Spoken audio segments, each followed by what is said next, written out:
कहानी का नाम नीम के पेड़ की डायन। स्थान झारखंड का एक छोटा गांव पथरिया। समय वर्ष 1996। पथरिया गांव बहुत शांत और हरियाली से भरा हुआ था, लेकिन गांव के बाहर एक पुराना नीम का पेड़ था जिसके बारे में लोग कहते थे कि वहां डायन रहती है। बूढ़ी दादी माँ कहती थी, उस नीम के पेड़ के नीचे मत जाना, रात को उसकी हंसी सुनाई देती है। गांव के लोग मानते थे कि कई साल पहले एक औरत कुंती को गांव वालों ने डायन समझकर उसी पेड़ पर लटकाकर मार दिया था। उसकी आत्मा वहीं बस गई। रवि 17 साल का जिज्ञासु लड़का था जो भूत प्रेत की कहानियों पर यकीन नहीं करता था। एक रात दोस्तों के कहने पर उसने शर्त लगाई कि वह नीम के पेड़ के पास बने पुराने कुएं तक जाकर लौटेगा।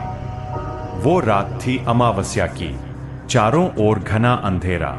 रवि ने टॉर्च और एक कैमरा लिया और निकल पड़ा। जैसे ही वह नीम के पेड़ के पास पहुंचा, ठंडी हवा बहने लगी और उसे लगा कोई फुसफुसा रहा है।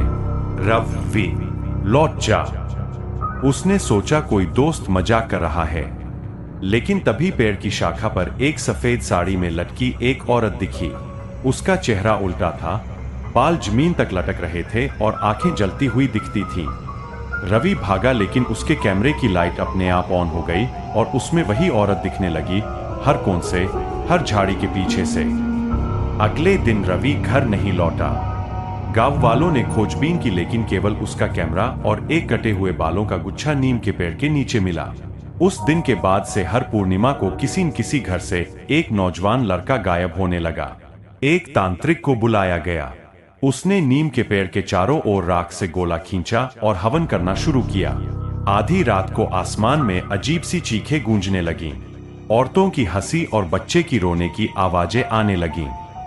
तांत्रिक ने बताया, ये कोई आम आत्मा नहीं, ये डायन है जिसे उसके बच्चे के साथ जिंदा जला दिया गया था। अब वो हर जवान लड़के को अपना बच्चा समझकर ले जाती है। अंतहीन कहानी। तांत्रिक ने नीम के पेड़ को आग लगाने की कोशिश की, लेकिन आग पेड़ पर नहीं लगी। उल्टा उसी रात तांत्रिक का शव पेड़ की शाखा से उल्टा लटका मिला, बिल्कुल वैसे ही जैसे कभी कुंती को लटकाया गया था। अब गांव के लोग उस रास्ते से भी नहीं गुजरते। स्कूल बंद है, कुआं सूख गया है और नीम का पेड़ हर रात थोड़ा और काला होता जा रहा है।